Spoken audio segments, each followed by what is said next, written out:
예전이라고 하면 좀 그렇지만 한국 교회가 많이 부흥을 했잖아요. 근데 이 부흥이라는 것이 사실은 개념 정의를 잘해야 되는데 무조건 많아지고 커지고 이런 게 부흥은 아닙니다.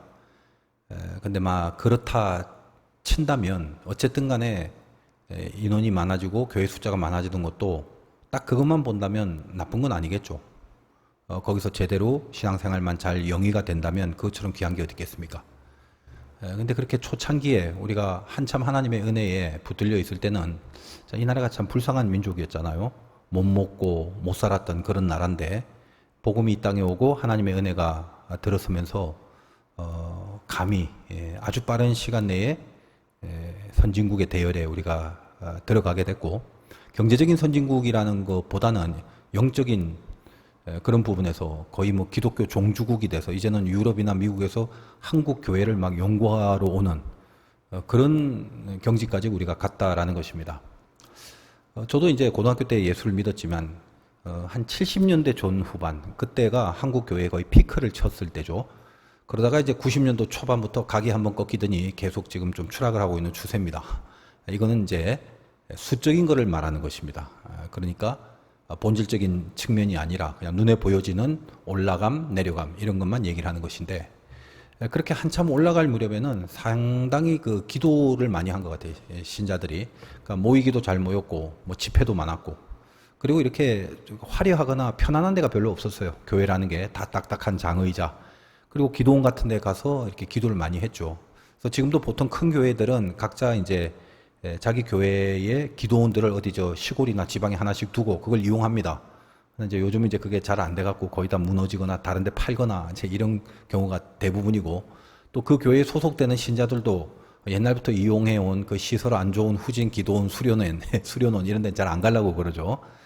세련되고 좋은 데를 가려고 하고 또 젊은이들일수록 또 주일학교 어린이나 이렇게 젊은 세대들은 이제 잘 살았던 것이 몸에 좀 배어왔기 때문에 편안한 걸 추구하지 불편한 걸 추구하지는 않습니다.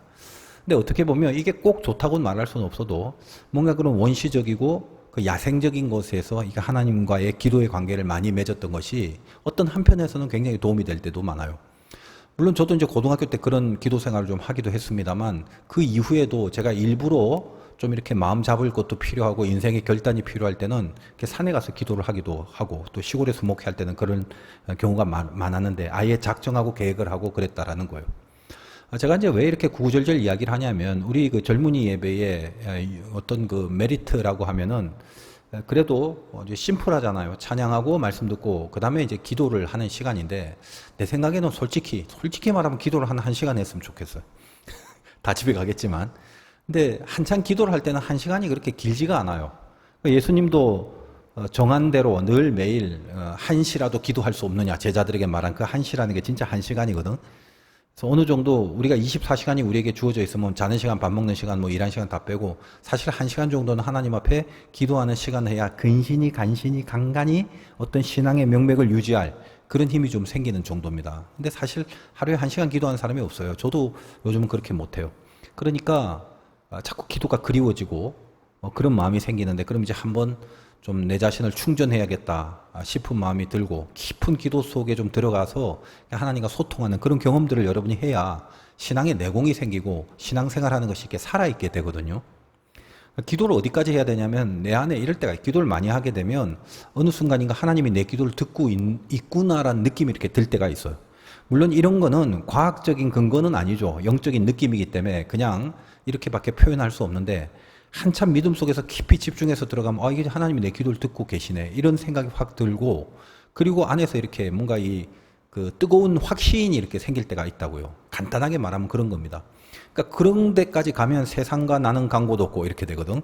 주변의 모든 것들 막 골치 아프고 고민됐던 것들 다 사라지고 그 문제와 그 상황 속에서 하나님과 나만이 이렇게 딱 느껴지는 게 있어요. 그럼 대부분 그런 기도는 응답이 되어지는 기도고 또 하나님이 손을 대 주시겠다라는 증거가 될 수 있는데 여러분이 그런 기도 체험을 좀 했으면 좋겠어요. 그러니까 말씀에 확실하게 붙들려서 그 말씀을 통로로 하는 기도는 우리들에게 그런 믿음의 확신을 주고 계속 매일매일의 삶이 하나님이 간섭하시는 체험들을 해 나가게 됩니다.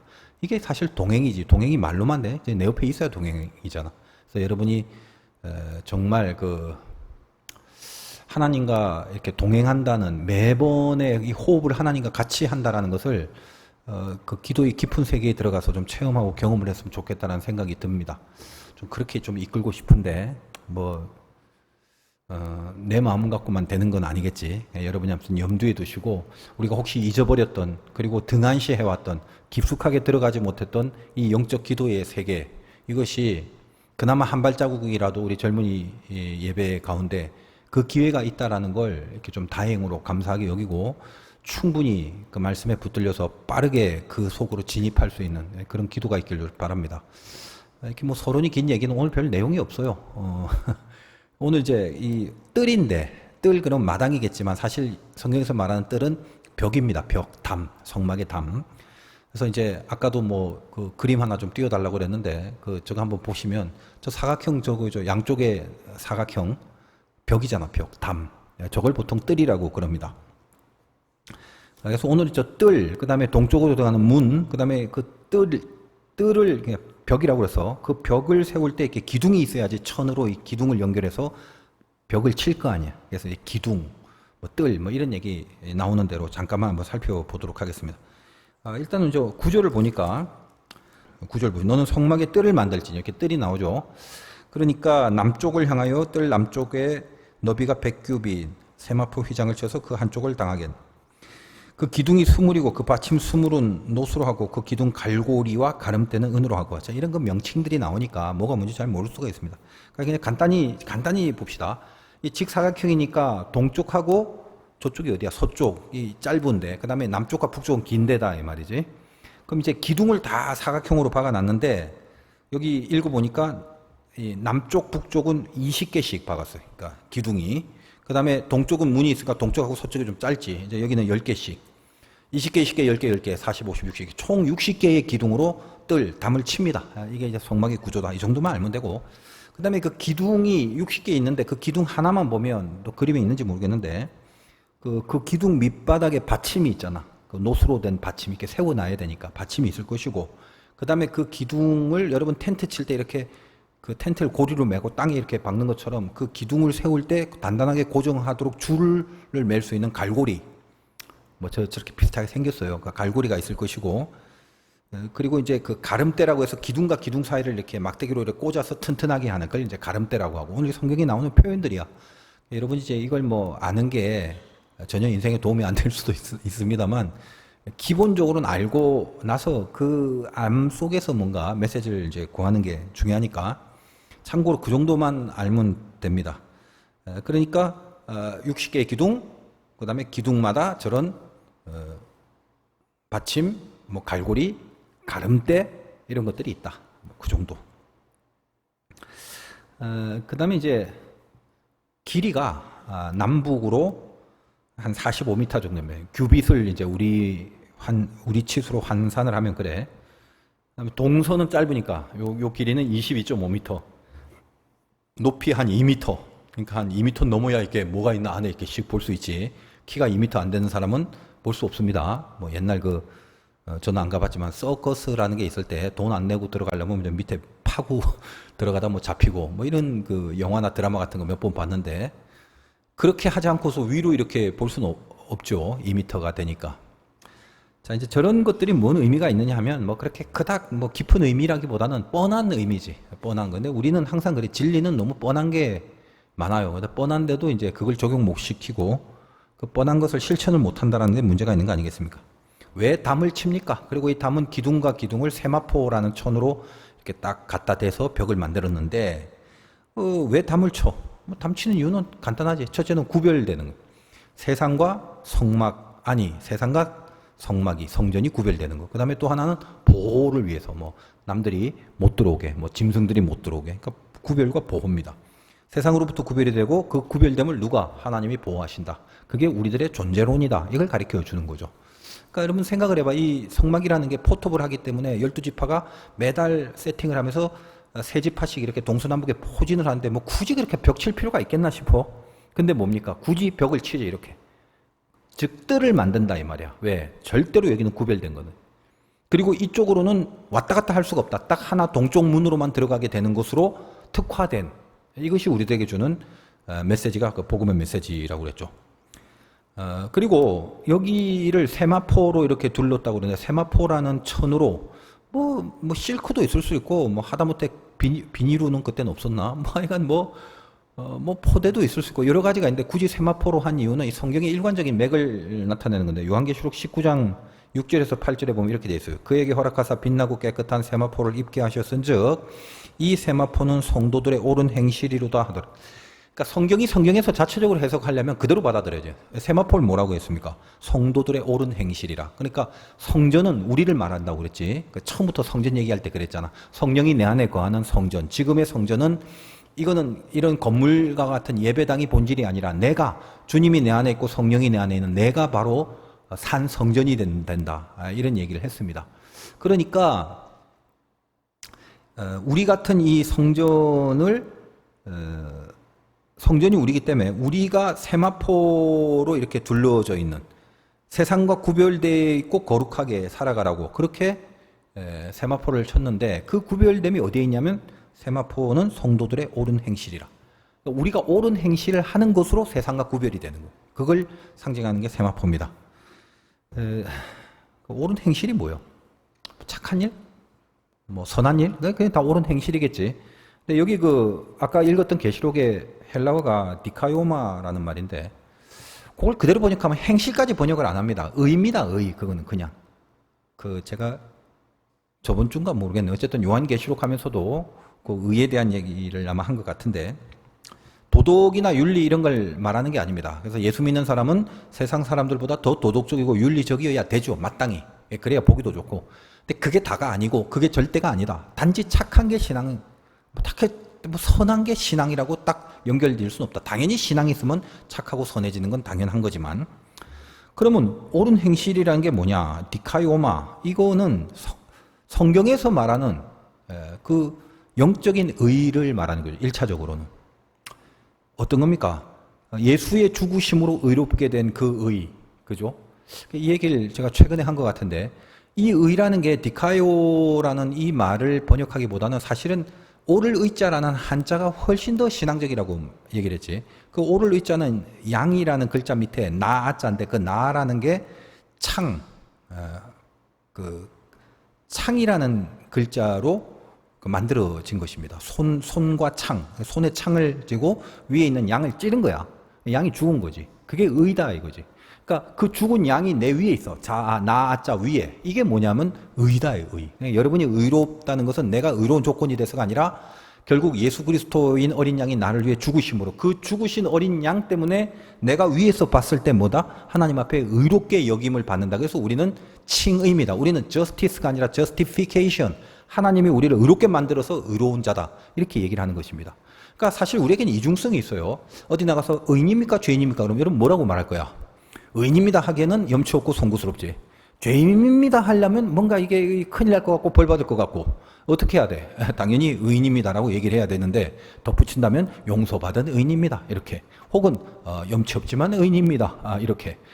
결국 정체와 신분은 의인이 맞습니다. 그러나 그 신분에 걸맞는 실력은 아직도 죄인인 게 맞죠. 그렇게 평생을 살아가는 게 우리의 실존이라고 그럽니다. 언제까지? 죽을 때까지 그렇게 살아야 돼. 그러나 적어도 죄인의 방향으로 쓰는 게 아니라 의의 방향으로 가면서 가야지 이 삶을 살게 됩니다. 나중에 우리가 죽고 나서 완전한 세계로 간다면 우리의 모든 부족함과 모자람은 다 한순간에 사라지고 거기에는 하나님과 앞에 영광의 완전한 모습으로 주님 옆에 있을 것입니다.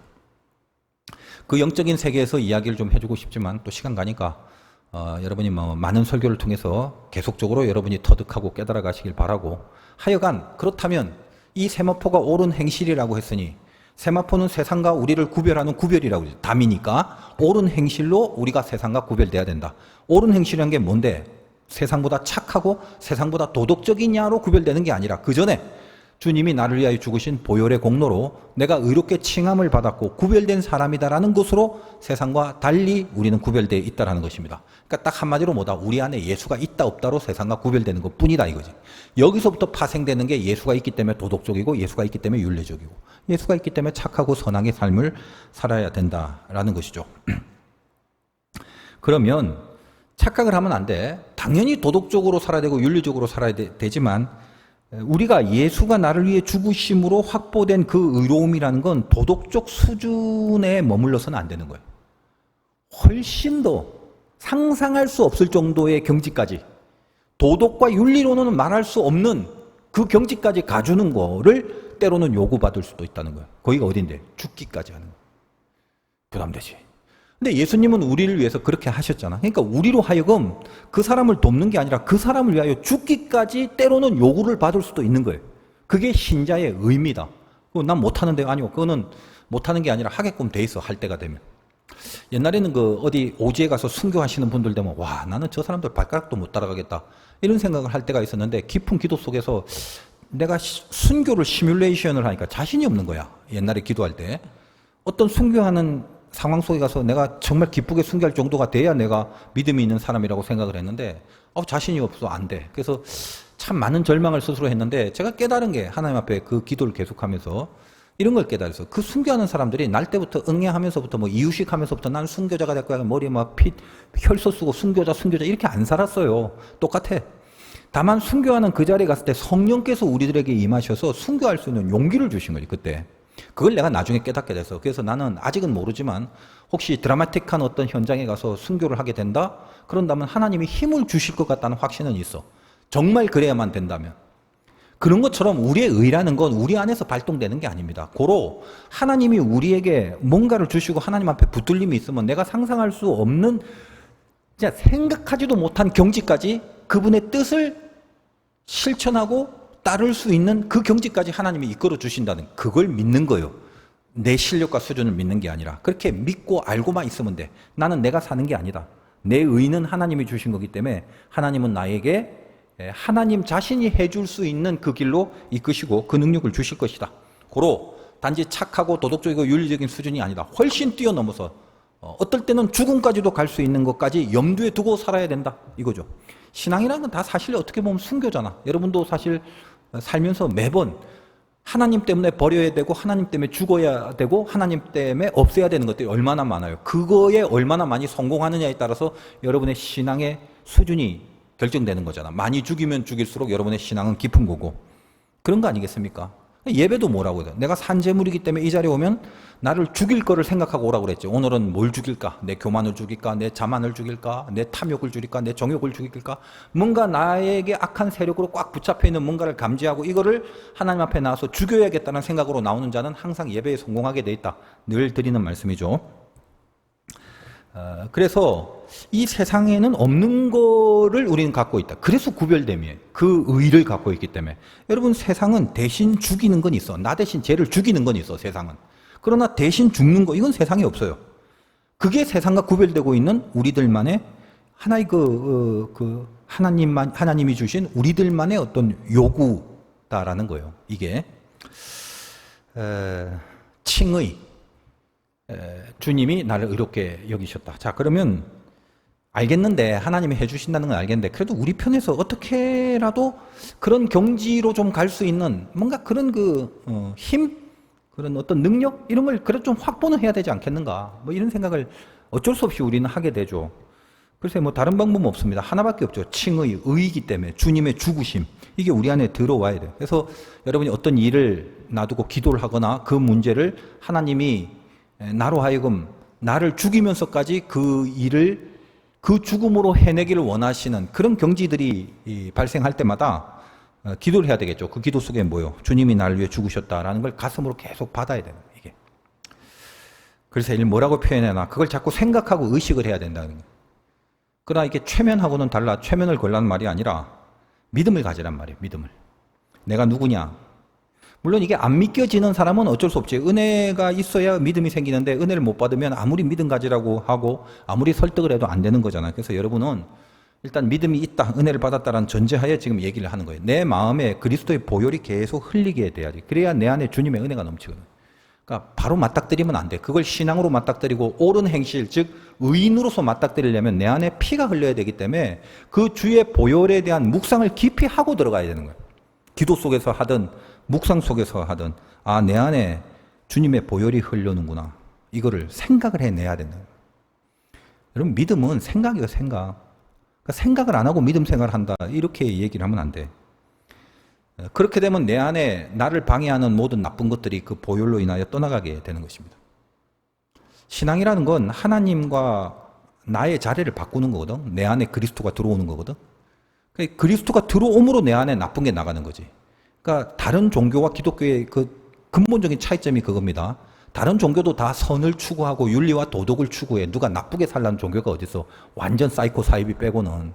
다 좋은 거 추구한다고. 근데 좋은 걸 추구하는 방법이 뭐냐면 내 안에 나쁜 걸 이렇게 끄집어내. 이렇게 찍찍 버리는 거죠. 이거 뽑아내 버리고 뽑아내 버리고. 근데 기독교는 그게 아니야. 뽑아낼 수 없다는 거야. 그거 어떻게 해야 돼? 이걸 뽑아내는 방법이 아니라 밀려 나가게 하는 거라고. 그러니까 주님의 보혈이 내 안에 흘러 넘치면 이게 밀려서 나쁜 것들이 나가게 되는 거지.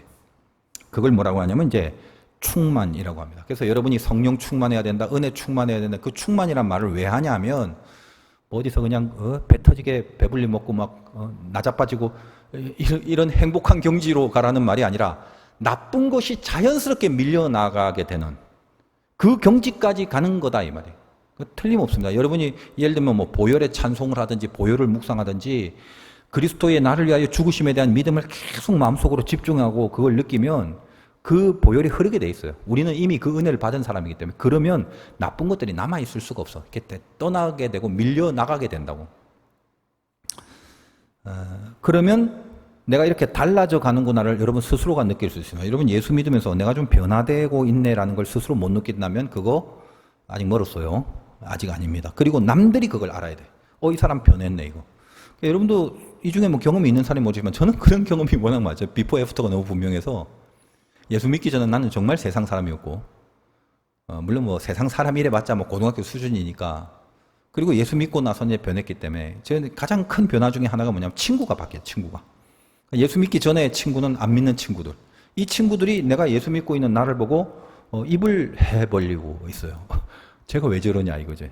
절대 저럴 수 없는 애인데 어떻게 저렇게 돼버렸나. 의아해하고 당황하고 경악스러워. 저도 마찬가지. 예수 믿기 전에는 안 믿는 친구들하고 노는 게 제일 재밌었는데 예수 믿고 나니까 얘네들하고 어울리려니까 뭐가 코드가 하나도 안 맞아. 그러니까 옛날에 좀 찌질이처럼 여겼던 예수 믿는 애들이 오히려 더 편해지고 오히려 더 소통이 잘 되고 오히려 더 좋고 막 그런 마음이 생기더라고. 내가 변한 거지 내가. 그러니까 나도 변한 걸 내가 알고 사람들이 봤을 때 이 사람 변했다라는 걸 내가 느끼고 그런 경험을 하게 됩니다. 여러분도 만약에 그런 게 없다면 아직 덜 됐거나 가짜거나 둘 중에 하나지. 차차 해 나가길 바라고. 그게 이제 구별입니다. 그런 의미에서 세상과 달라지고 세상이 돌아가는 원리와 우리는 이 의를 기준으로 이쪽 편으로 넘어온 사람이다. 이거를 알라는 거죠. 그리고 이 뜰, 즉 담은 한쪽으로만 들어가잖아요. 몇 번 얘기했지. 동쪽. 예수만이 유일한 구원이고 예수를 통하는 길 외에는 허용이 안 됩니다. 이 동편에는 유다 지파가 진을 치고 있었죠. 그 유다 지파의 상징이 예수 그리스도가 태어난 그 지파가 유다이기 때문에 이미 그때부터 동문으로만 문이 나 있습니다. 그리고 사실 이 동쪽이라는 것은 성경적 그 메타포가 있잖아. 존 스타인백의 그 에덴의 동쪽이라는 그 소설이 뭐 성경에 있는 것을 플롯한 거잖아요. 그러니까 가인과 아벨 시대에 죄를 짓고 에덴에 하나님이 함께 있는 세계의 동쪽으로 간다. 동쪽으로 간 게 잘한 거야, 못한 거야? 그 달마도 동쪽으로 가더만. 하여간 동쪽으로 간 거는 성경적으로 봤을 때 좋은 게 아니에요. 좋은 게 아닌데 멀리 갔기 때문에 들어오려면 컴백을 해야 되죠. 어디로 컴백하겠어? 동쪽으로 컴백을 해야 될 거 아니야. 그러니까 나간 구멍, 들어온 구멍이 똑같아야 나갔다가 들어왔다는 회복의 의미가 있을 거 아니야. 그래서 항상 이 동쪽에 대한 성경의 상징이 동쪽이 굉장히 많이 나와요. 여기는 인간이 멀리 떠나간 구멍도 되지만 그렇기 때문에 다시 불러들일 수 있는 유일한 곳으로 우리들에게 제공되어 있고 그거는 이제 예수 그리스도로 상징되고 요한복음에 설교하면서 그 양의 문, 그 문은 나다라고 주님이 말했던 그 부분과도 이제 연결이 되는 그런 것입니다. 여러분 얘기했다시피 이 세마포는 그 네 가지 16절 보겠습니다. 16절. 27장 16절. 뜰문, 즉 담벼락의 문, 동문을 말합니다. 그 위에서는 정색, 자색, 홍색, 실각, 가늘게 꼰 배실. 이거 흰색이죠. 20규빗의 휘장이 있게 할지니 그 기둥이 내시오, 받침이 내시오. 이쪽에도 기둥이 10개, 저쪽에도 동쪽에도 기둥이 10개, 서쪽에도 기둥이 10개인데 동쪽은 문이 있기 때문에 기둥 10개가 약간 사이즈가 간격이 달라요. 들어가는 문이 있기 때문에. 그 정도 이해하시고 그 다른 간격의 휘장을 만드는데 휘장에 청자, 홍백 몇 번 다뤘지. 예수 그리스도를 상징하는 색깔에 술을 놓는다. 그러니까 그 주제는 다 예수님입니다. 성막은. 주님을 표현하는 게 성막이죠.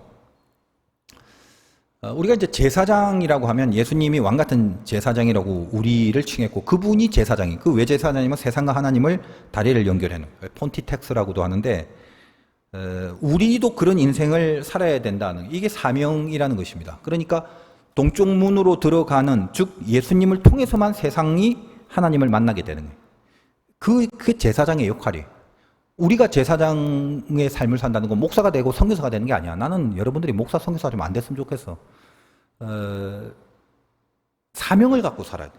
그러니까 무슨 일을 하든지 간에 나라는 존재는 하나님과 세상을 연결하는 다리가 되는 역할을 해야 되는 거예요. 여러분이 무슨 회사를 다니든 뭐 어디 공무원이 되든 어디서 장사를 하든 그건 아무 상관이 없어. 뭘 하든 바울도 텐트 만드는 일을 하면서 그 영업을 얼마나 성과를 거둔지는 모르겠지만 어쨌든 모든 일과는 다른 부분에서 가장 중요한 것이 제사장의 역할, 이 폰티텍스의 역할을 한 거거든요. 그게 사명입니다. 오늘 낮에도 제가 그런 얘기를 했지만 예수 믿는 사람들의 사는 게 아니라 사명이 사는 게 생증명 이렇게 됩니다. 그러니까 여러분이 스스로 얘기하면 나는 사명이 있는가? 뭐 거창하고 거대하고 위대하고 어디 가서 뭐 저 중동 가서 죽으라 이런 거 아니에요. 여러분 삶 속에서 하나님을 의식하면서 내가 세상과 하나님을 연결시키는 구실을 하려는 사명으로 그렇게 살고 있는가. 작게 말해서는 내가 알고 있는 친구를 전도해야겠다라는 것도 되겠지만 또 매사 만사 하찮은 거 뭐 별거 아닌 거 하나라도 내가 이것을 선택하고 결정하고 이런 행위, 이런 언어, 이런 행동을 함으로써 많은 사람들이 나를 통해서 하나님을 다시 보게끔 하는 그런 역할을 내가 하고 있는가. 이런 것들을 늘 의식하면서 살아가는 게 사명자죠. 자, 이제 개인적으로는 조금 이렇게 철학적인 게 있는 것 같아. 그래서 우리나라는 이 철학 교육이 거의 안 되기 때문에 철학이 뭔지 모르지만 이 선진국에서 철학이라는 건 굉장히 중요한 인문학입니다. 사람이 생각하는 방법을 가리키는 것인데, 그냥 이렇게 문득 자꾸 그런 생각을 많이 합니다. 도대체 산다는 게 뭐냐? 세상은 살만한가? 왜 사냐? 그리고 이렇게 보면 참 열심히들 산다. 이런 생각을 많이 해요. 그리고 이제 전도서 같은 걸 보면 참 난 성경이 너무 매력적인 게 그런 세상 최대의 허무함이 적혀져 있는 책, 종교 경전에 헛되고 헛되니 모든 것이 헛되도다. 아니 이 말을 경전에 적어 놓을 수 있는 것은 성경밖에 없죠. 솔로몬 할아버지가 모든 걸 다 누려봤더니 별거 아니더라. 원래 모든 걸 다 누려보고 별거 아니다라고 말하는 사람이 제일 얄미운 사람인데 하여간 솔로몬 왕은 이 세상에 누릴 걸 모든 걸 다 누려보고 해본들 뭐하냐 부질없더라라는 얘기를 한 거죠. 그래서 허무주의나 염세주의로 가자는 말이 아니라 거기서 제일 중요한 가치에 붙들리는 게 얼마나 중요한지 이걸 논하려고 한 거거든. 여러분 왜 사는가? 제가 낮에도 그 얘기를 했다 이 말이지. 뾰족한 답이 없습니다. 왜 그래? 하나님과 멀어져 있기 때문에. 뿌리에서부터 끊어졌기 때문에 공급이 안 돼. 인풋 아웃풋이 전혀 안 되고 있으니까. 그러니까 어디서 버려지고 팽개쳐 있는 대로 바람이 불면 흩날리는 낙엽처럼 그렇게 살아가고 있는 거거든. 얼마나 벌고 얼마나 권세가 있고 이건 하등 중요한 게 아니야. 여러분 뭐 돈 많은 부자들이 자살을 해도 더 많이 하고 그 돈을 많이 벌수록 자기가 갖고 있는 빌딩이 높기 때문에 자살 확률이 굉장히 좋아요. 적당히 벌면 한 2층, 3층에서 뛰어내리면 죽지도 않고 어디 부러지고 괜히 고생만 하고 그래. 가만 보니까 돈이 많으면 많을수록 죽는 확률, 자살하는 확률이 더 많더라. 이런 아이러니가 어디 있어? 그러니까 그걸로 채워지지 않는다는 거지 인생이라는 게. 그럼 뭐가 있어야 되나? 처음부터 끝까지 아무리 생각해도 사명이야. 여러분이 사는 것에 대한 목적이 중요하지 이게 없으면 뭘 해도 저 뒤에 남는 공허를 채울 수가 없어요. 근데 여러분 알잖아. 그러니까 모르면 말을 안 하겠는데 알면서도 그걸 못하면 정말 어리석지 그거는. 여러분 계속 성경 말씀 보고 기도 열심히 하고 하나님과 관계를 유지하면서 살아있는 것을 사명으로 여기고 아 내가 이것 때문에 사는구나라고 뭔가 그런 좀 그 인생의 어떤 그 가장 중요한 가치에 붙들릴 수 있는 힘이 좀 있었으면 좋겠다는 생각을 합니다. 오늘 낮에 제가 이 계통에 대해서 이 은하계를 도는 태양과 지구의 공존과 자전에 대한 얘기를 하면서 내가 그 중심을 잡으란 말을 했는데 자꾸 이제 그게 생각이 나서 여러분에게도 얘기를 합니다.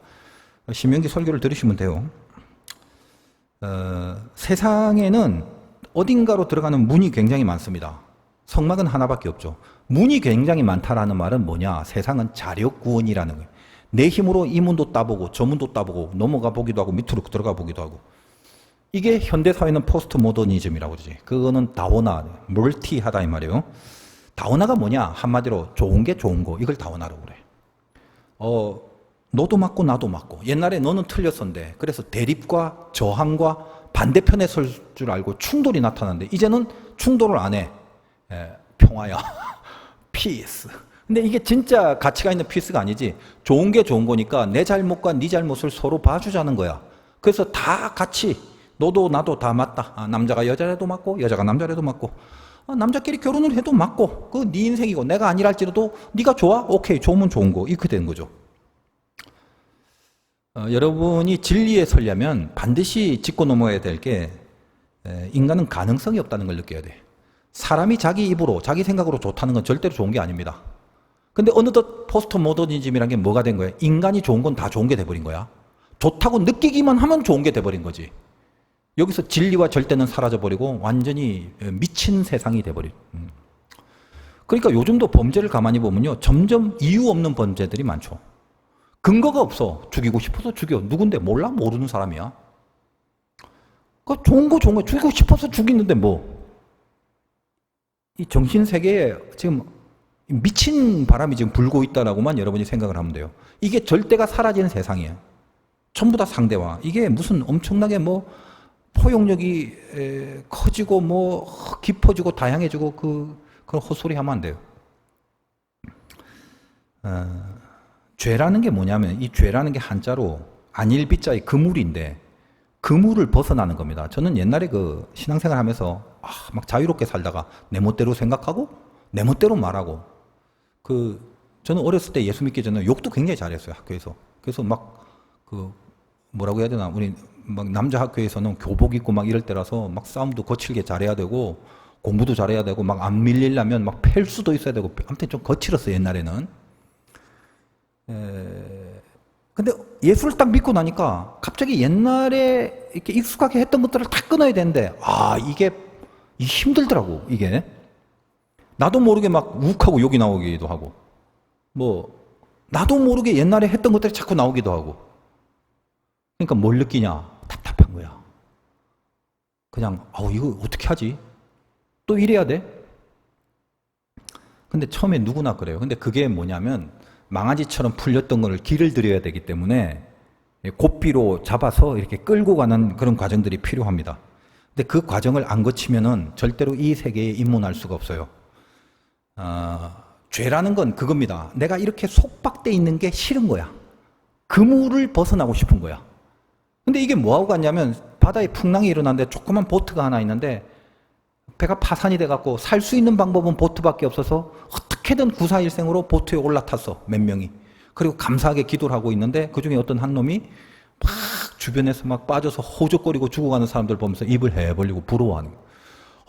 쟤들 마음대로 호적거리네. 부럽다.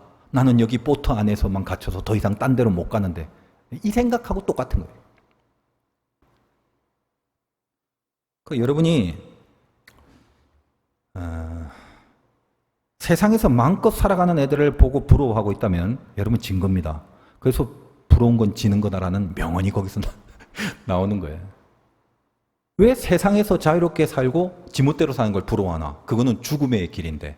이런 얘기 들으면 답답할지 몰라. 근데 곰곰이 곱씹어봐라. 그래서 그 결론이 뭔데? 마음대로 마음껏 풀어지는 그 끝에까지 가자는 거 아니야. 쪼이는 게 하나도 없지.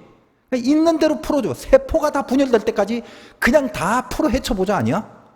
그래서 요즘 그 풀어 헤친 마지막 인격의 그 모습이 좀비라고 그러잖아. 다들 그냥 이제 좀비들이 많이 보인대. 우리나라도 이제 많이 기어들어왔대. 수없이 발견되고 있습니다. 뭐야 그게? 마음껏 풀어지자. 지 생각으로도 풀어지지 못하니까 그것도 모자랐고 약 먹고 풀어지고 더 심한 약을 먹게 되고 미쳐가는 거죠. 미쳐가는. 여러분 그물 안에 들어가 있는 이 속박의 자유가 얼마나 중요한지, 내가 나를 통제할 수 있고 컨트롤할 수 있는 또 다른 힘이 나에게 있다는 게 얼마나 이게 귀하고 멋진 건지를 알아야 된다고. 이게 여러분이 그런 믿음을 갖고 살아갑니다. 근데 이제 우리가 힘든 게 뭐냐, 믿음이라는 것은 결국 비가 오고 창수가 날 때 발휘가 돼요. 발휘가 안 되면, 비가 오고 창수가 나면 뭐가 생기냐면 위축이 됩니다. 여러분이 아무 일 없이 평탄할 때 뭐 돈도 좀 있고 뭐 앞길도 잘 풀리고 진로도 진학도 어느 정도 잘 되고 이러면 얼굴이 온화해지잖아. 웃고 성경책 끼고 이쁘게 교회를 가잖아. 근데 그런 걸로 우리의 믿음이 증명되지 않는다는 거예요. 어떤 위축될 수밖에 없는 상황이 닥치게 되는데 그때 결국 우리의 믿음이 그때 드러납니다. 그게 진짜 믿음이에요. 그때 진짜 믿음이 연단이 되고 그때 믿음의 정체가 뭔지가 적나라하게 밝혀집니다. 비가 오고 창수가 날 때. 그때 무너지느냐 무너지지 않느냐 그 싸움이다 이 말이에요. 허구한 날 뭐 그런 소리는 많이 듣는데요. 그래도 힘듭니다. 힘들지. 비가 오고 창수가 나는데 힘 안 든 게 어디 있어요. 신앙이라는 건 고난을 잘 극복해야 된다. 뭐 낙심을 이겨내야 된다. 뭐 인내하고 견뎌야 된다. 기타 등등. 그게 다 좋은 소리인 줄 알지만 인간이 그렇게 그 좋은 소리 그대로 내가 적용을 하면서 돌을 트고 살기가 그렇게 쉽지가 않다는 겁니다. 다만 우리는 어떤 은혜가 있어. 그런 경지로 살아내는 것까지는 아직 역부족일지 몰라도 뭐가 옳은지는 알고 있죠. 그러니까 필사적으로 그 옳은 방향으로 자기를 몰아가는 노력 그리고 애씀 이게 필요한 거지. 그래서 신앙생활을 만약에 제대로 하는 사람이라면 기쁜 게 아니라 고달프다니까. 그냥 때려치우고 싶을 때가 불끈 들 때가 있습니다. 만약에 그런 갈등이 없다면 여러분들 신앙생활 입문도 못한 거지. 그렇게 기분 좋은 게 아니라고 예수 믿는다는 게. 그러면 비가 오고 창수가 나오는 경우를 분명히 만날 건데 지금 만나고 있는 친구들도 많고 대부분은 많이 만날 거야. 여기서도 내가 믿음이 발휘가 돼야 되고 여기서 내 믿음을 잘 지켜내려면 어떻게 해야 되느냐. 뾰족한 수가 없어요. 막 당하고 있는 상황이기 때문에 위축될 수밖에 없습니다. 그런데 뭐 굳이 말하자면 하여간 최대한 싸워서 잘 지켜내야지. 뭐 그렇게 뾰족한 방법이 없어. 그나마 팁이 없나요? 뭐 한두 개 드릴게.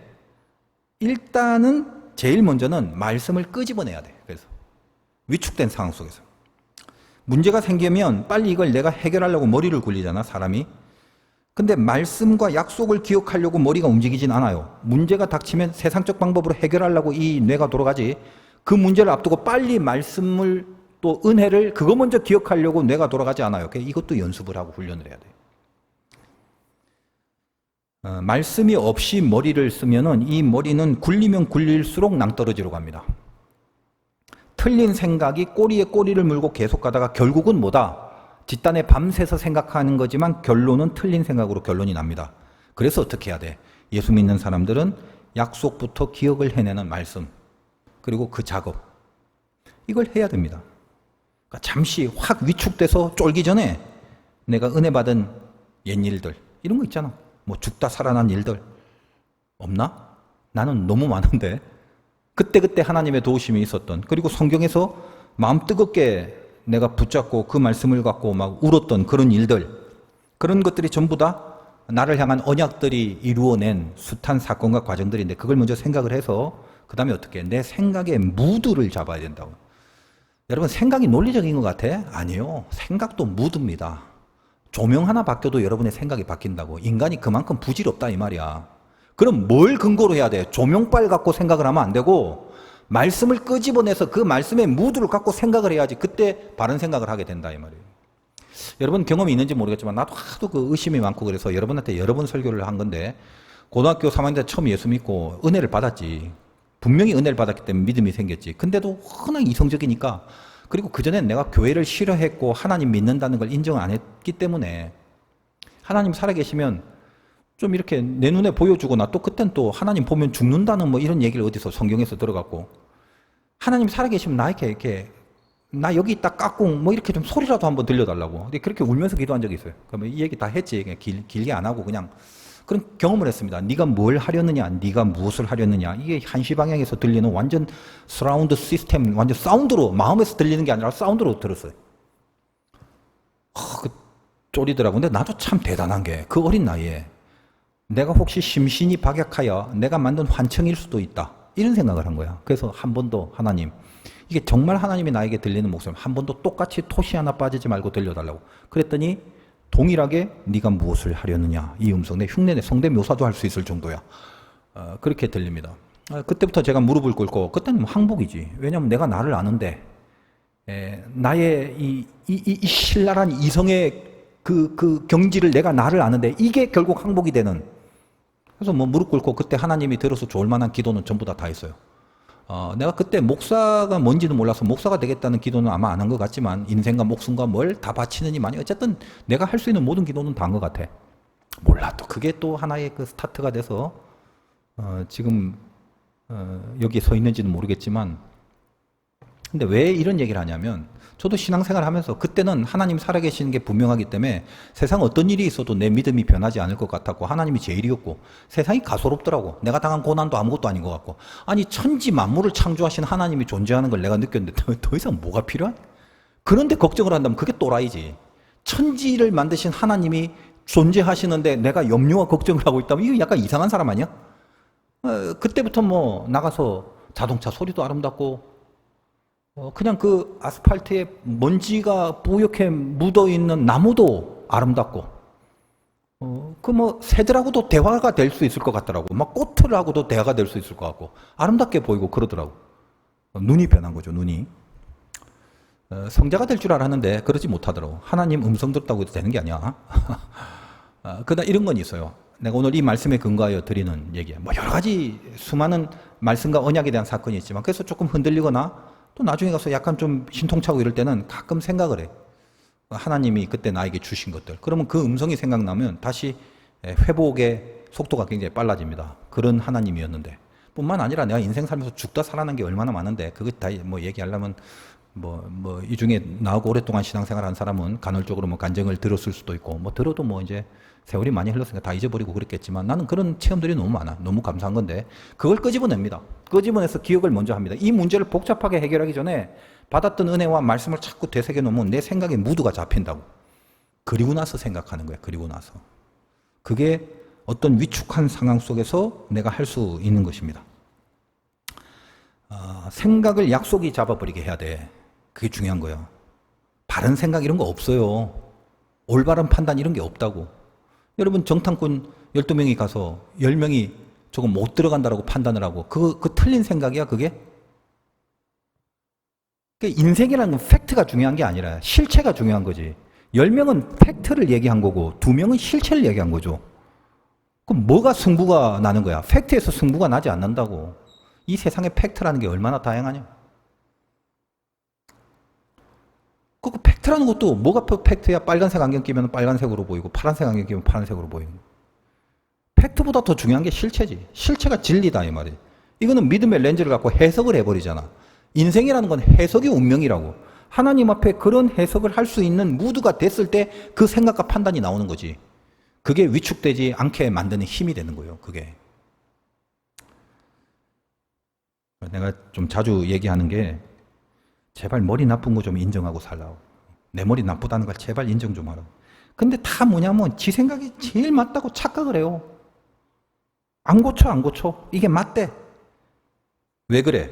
언약을 기억하는 작업을 안 하니까 내 생각의 무드가 성령이 아니라 사탄이 돼버린, 세상이 돼버리고. 그러니까 일단은 언약을 기억하고 은혜를 기억하는 시간을 안 갖추고 바로 머리부터 굴리기 시작하니까 예수 믿는답시고 하는 모든 생각의 결정, 판단, 선택이 전부 다 엉망인 거고 틀린 거 돼버리고 악한 게 돼버리고 죄가 돼버리는. 기억하세요? 무슨 얘기하다가 아무튼 여기까지 하는지 모르겠지만, 그 위축된 상황 속에서 우리의 믿음이 발휘해야 된다는 얘기하고 있는 거지. 그리고 또 하나 좀 말하고 싶은 게, 죄를 사용하지 않는 거예요. 죄를 사용하지 않는 거. 아까 우리 존재 이유를 모르는 건 하나님과 멀어져 있는데, 멀어졌는데도 불구하고 또 죄를 사용한다? 문제가 심각하지. 사람이 비가 오고 창수가 나면요, 본성적으로 불법을 행하려고 합니다. 왜 그래? 일단 벗어나야 되잖아. 이게 해결해야 되잖아. 그럼 강박이 생기지. 해결에 대한 강박이. 그러면 하나님의 가장 중요한 시험은 항상 거기에 있거든.